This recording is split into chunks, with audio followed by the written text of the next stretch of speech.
Hi, this is Dave Robertson. I'm going to do something a little different here. Try to do a quick Treasury and Payments recap of some recent news.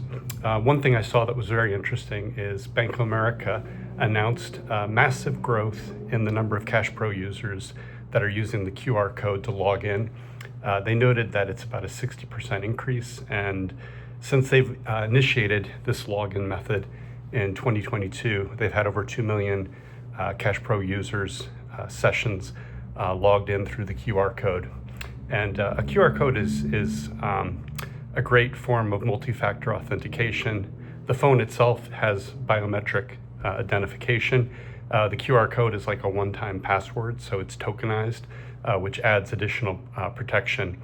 And I think this is part of a trend where banks and other financial service providers are going to be really hard-pressed to try to ensure the tightest security possible, but with the least amount of friction possible. So I think this QR code method, certainly they're not the only ones using this authentication method, but CashPro has been a leading platform in delivering a lot of value to treasurers and CFOs with the least amount of friction.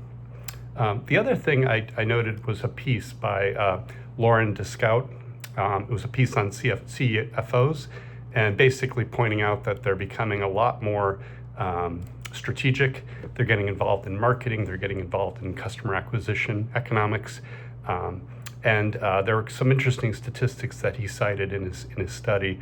One was from Fortune, and it suggested that 34% of outgoing CFOs were actually promoted to the CEO role, which is a pretty amazing statistic.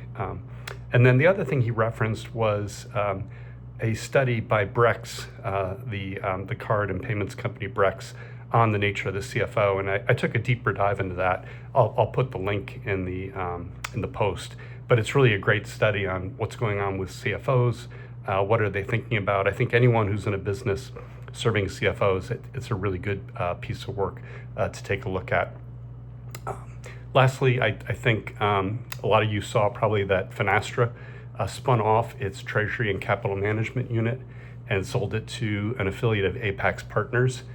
This is a unit that's probably about $400 million in revenue out of Finastra's total revenue of just under $2 billion, so about 20% of the company, and 340 customers, really mainly large banks, global banks, and the deal will close in the first half of next year. The interesting implications of this, I think, is that if you look at the remaining businesses that Finastra's in, technology and solutions for lending, payment processing, core banking, those are all just incredibly competitive spaces. And this will give Finastra a better ability to really double down and invest in those spaces. Certainly those spaces are being transformed by AI, by value-added services being added into them. So there's quite a bit of benefit there. That'll wrap it up for now. I've got some additional thoughts that I'll share, but I wanted to try this out and see how it went. Drop me a note in the comments if you liked it, if you hated it, if this format is good or difficult to follow. Anyway, have a great day. Bye-bye.